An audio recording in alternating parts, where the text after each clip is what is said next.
There's just so much. You're listening to a Mamamia podcast.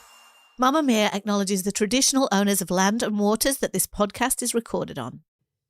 Hey Outlouders, it's Mia. With the sad news breaking over the weekend that Matthew Perry has died, we wanted to revisit an episode that we did in November last year. It was originally for subscribers where Holly and Jessie and I spoke about his memoir. It came out almost exactly a year ago and it was called Friends, Lovers and the Big Terrible Thing. And it was about his struggle with addiction throughout his life. It was a really interesting book. It was not the usual celebrity memoir. It was very raw. It was very bleak in many parts. And it was incredibly honest about the reality of struggling with addiction. Here's the episode. Of course, we'll be talking about this story tomorrow on the regular show with Claire, Holly and I. And if you want to know more about this story as it's unfolding, we'll put a link in the show notes because we've got all the coverage on Mamamia.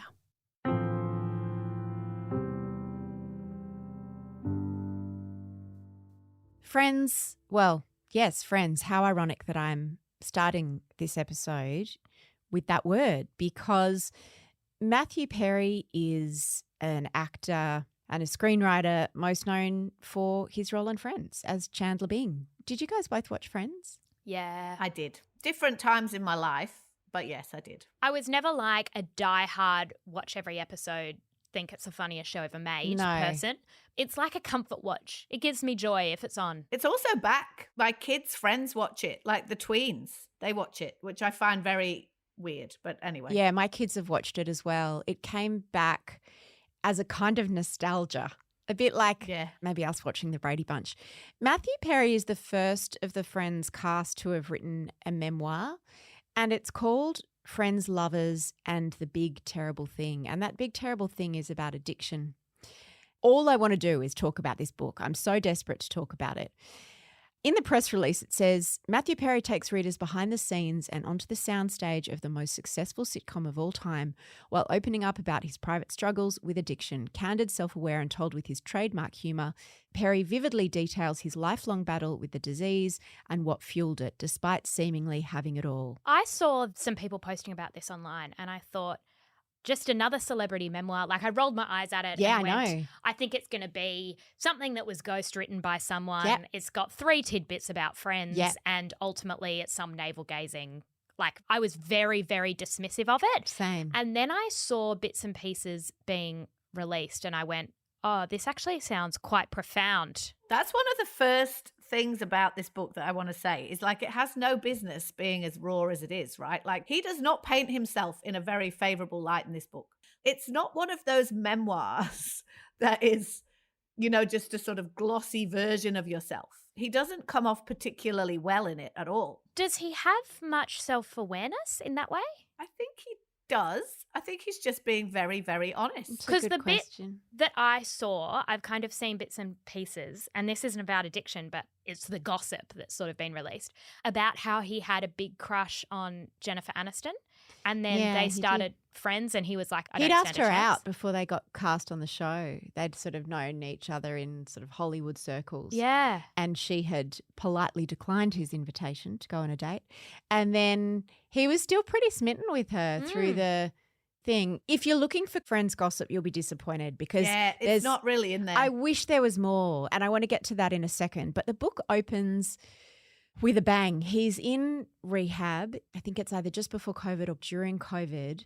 He's in yet another rehab. And one of the things he says is that he spent, I think, $7 million on rehab. He's been to rehab like 17 times. And what drugs? Opioids. Right. So particularly something called Vicodin, which he was originally prescribed for a back injury and which he very quickly got addicted to. And America is in the grip of a terrible opioid crisis. It's the but biggest also killer. alcohol. Had alcohol for the first time at 14, lay on the grass. His best friends were like puking around him. He was surrounded by vomit, but he remember looking up in the sky and just going, never felt so good. And because he was carrying around a huge amount of anxiety. His parents split up when he was a little kid. Nothing terrible happened to him, but he had pretty standard anxiety, and for him, alcohol took that away.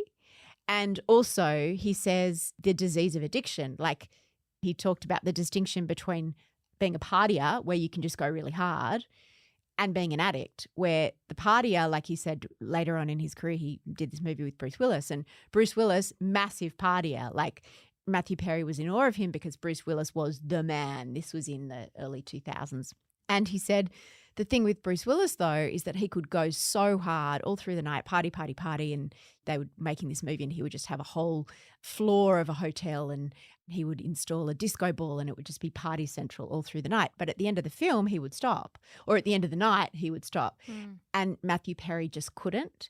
And he talked about, needing to get 55 Vicodin a day. And this is a prescription drug. So he said every morning I'd wake up and have to do the math of trying to get through all these various illegal doctors and drug dealers. And this was when he was at the height of his career. But the book starts when he's in another one of these rehabs. He's with his assistant and his colon explodes, basically. He's in so much pain, they don't want to let him leave because they think he's just faking it to try to get drugs. Which he admits he has done many times in many rehabs. His assistant just gets him out of there. They have to practically run these people over, the rehab people who are trying to block his car. He gets to the hospital. He's writhing around on the floor in pain.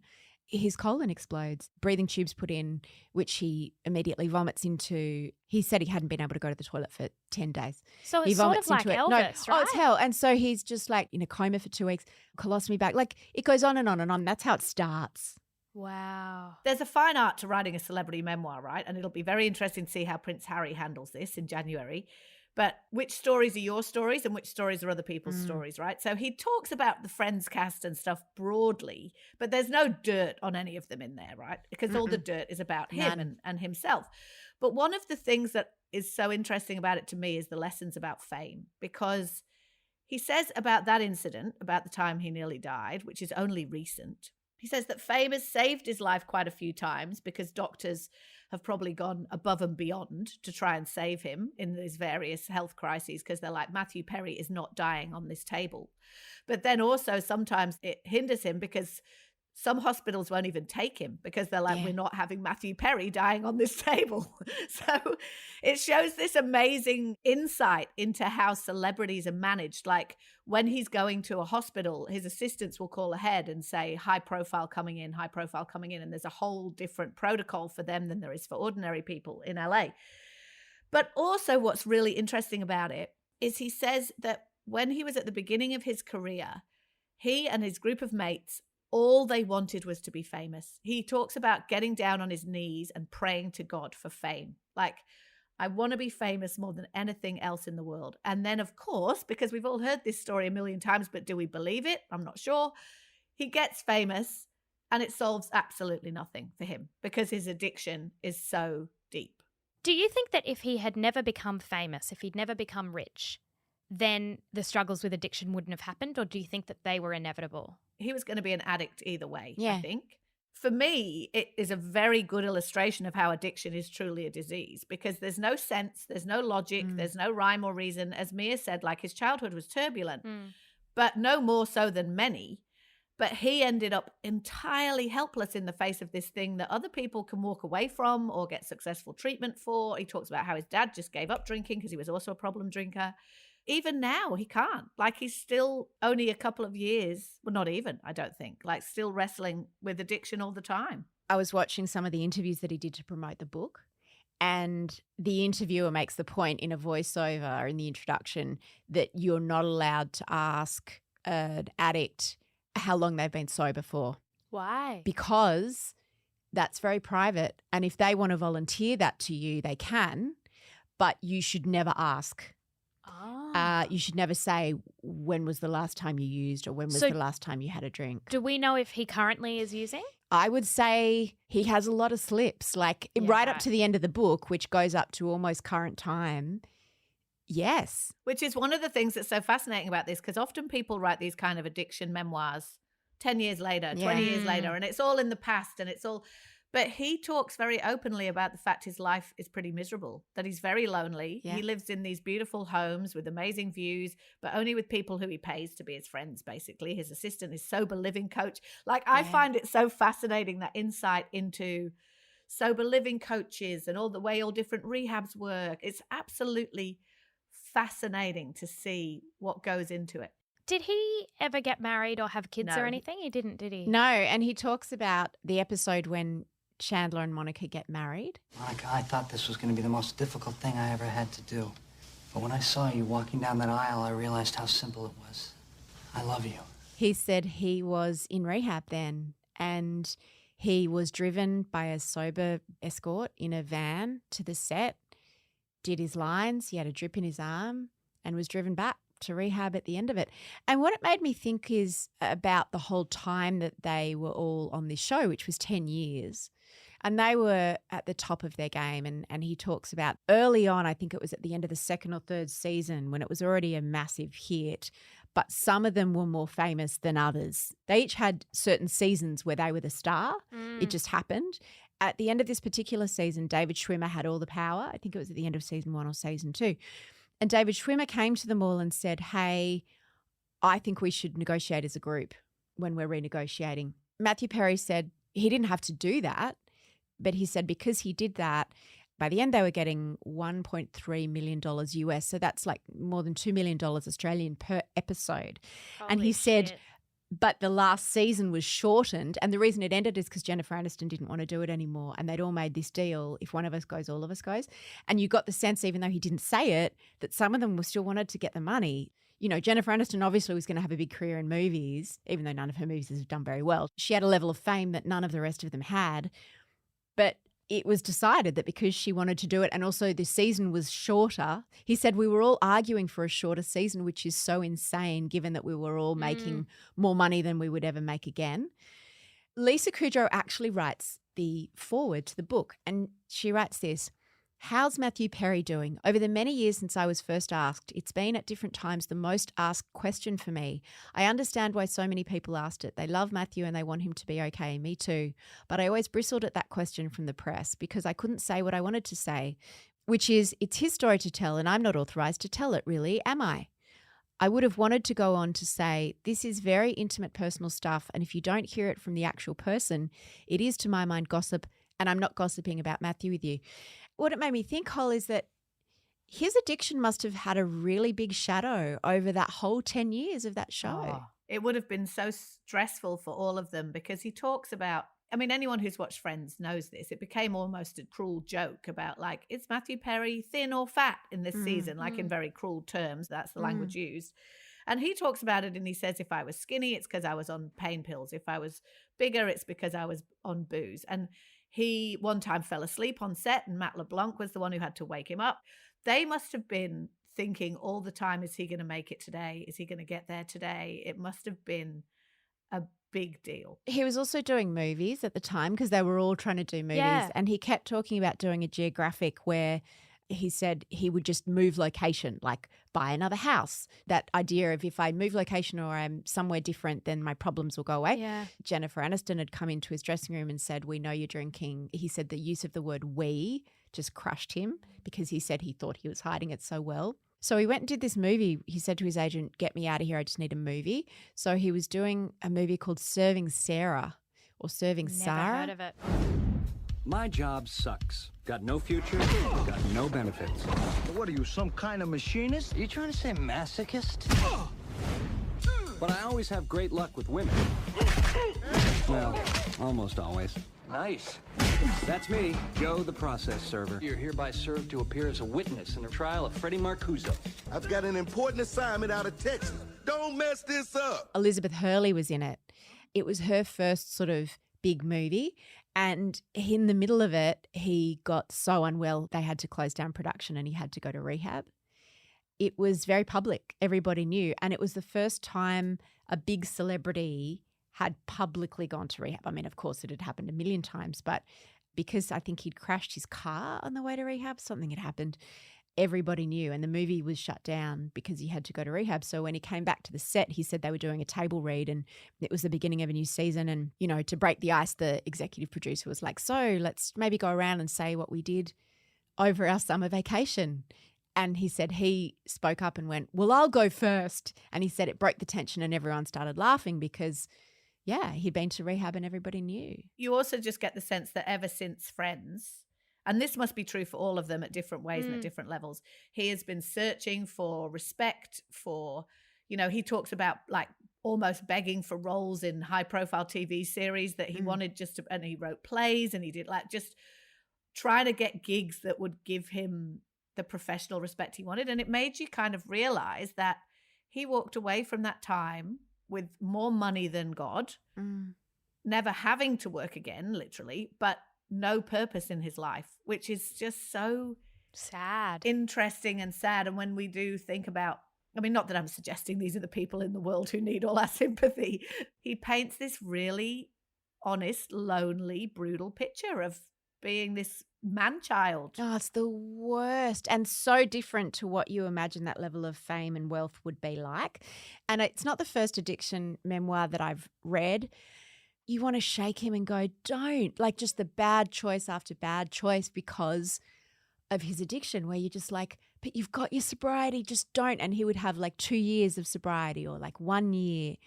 And then, did you watch the reunion? The test is ready. Rachel wrote Ross a letter and demanded he read it before they got back together. How many pages was that letter? 18 pages! 18 pages. Front and back! Front and back is correct. Wait, do it one more time! Oh my God. Here we go. Where's the tissue box? The cost of friends. So what had happened, like he said, I would be able to get sober, but then something would happen, like something good or something bad, and it would fuck with me. And because he's completely destroyed his body, and he also gave himself emphysema because he smoked 60 cigarettes a day, so addicted to nicotine. He was sober and he was like just trying to be okay, and he bit into like a piece of toast with peanut butter and all his front teeth fell out. Then he had to get all his teeth removed and then put back in. And you can imagine the pain and the dental surgery and everything. So then what do? You needed painkillers. Oh, shit. But how do you do it? And so he said, because he was in such a mess when he did that reunion, because at the time people said, oh, no, he's had dental surgery, and everyone kind of rolled their eyes and went, yeah, sure. But he actually had. That wasn't the only reason. Clearly his brain is not quite there. And I thought that recently Macklemore has come out and talked about his relapse and his addiction to exactly the same thing, like opioids. And then there was a picture that he put on Instagram of him after getting knee surgery. And my first thought was, that is a very different experience to you than it is for anyone else. Yeah. Because the only way you can get through it is through painkillers. And how do you... There are ways. So yeah. Matthew Perry was like, there are ways of doing it, of course, but part of it is that you can't ever have the bottle in your hand. You can't be responsible for administering the pain medication. Before we go, Mia, why do you think he has written such a searingly honest memoir? Because really, if you were ever thinking of hiring Matthew Perry, I would read this and I would go, no, I'm not going to do that. Obviously, it's going to be a big seller and make him a lot of money, but it probably would have been that anyway if he'd just told funny stories about friends. So what do you think the strategy is for this like blisteringly honest take? He talks about looking for his purpose and the fact that it was very confronting for him on the show that Chandler was hitting all these milestones that he had never himself hit, like getting married and having kids, and talks a lot about relationships. And I mean, he dated Julia Roberts. He broke up with Julia Roberts. So he talked about being so scared of abandonment that he broke up with every woman that he was ever with, even Julia Roberts, because he was so scared that she would leave him. He talks so longingly about the relationships that he fucked up and wanting to find a person and wanting to have kids. He also talks about the times in his life when he's felt best have been when he's been helping other people with addiction. He feels that that is his higher calling, and he talks about, not finding God, but a lot of that is about recognizing that there's a higher power involved and that you've got no control over this. And then it's all about helping other people through addiction. And I feel like he's known for so long, he's been a laughingstock in Hollywood, and everyone knew he was an addict. And then the Friends reunion and everybody else in the cast except for him and Jennifer Aniston have become parents. Isn't that interesting? I think he needed to reclaim the narrative. It's hard to have empathy when you've never heard the story from his own perspective. Like what Lisa Kudrow said was so true. It's like you become rumors and it becomes a punchline. Yeah. And then he turns up and people are analysing his face and his speech, and to hear that and then, his own kind of pain, I think will reframe how people see him. Yeah, highly recommend this book. You listened to it on Audible, didn't you, Hull? I did, and I loved listening to it. It's his voice. It's like listening to a long podcast. I'm obsessed. I really respect the honesty, and it's interesting, Jessie, that you said empathy. It's so true. He talks about how hard his life has been, which seems like a ridiculous thing for a multi-millionaire Hollywood star to say, but you just have empathy for people who have addiction in their families, life is just so freaking hard for him. And for those who love him,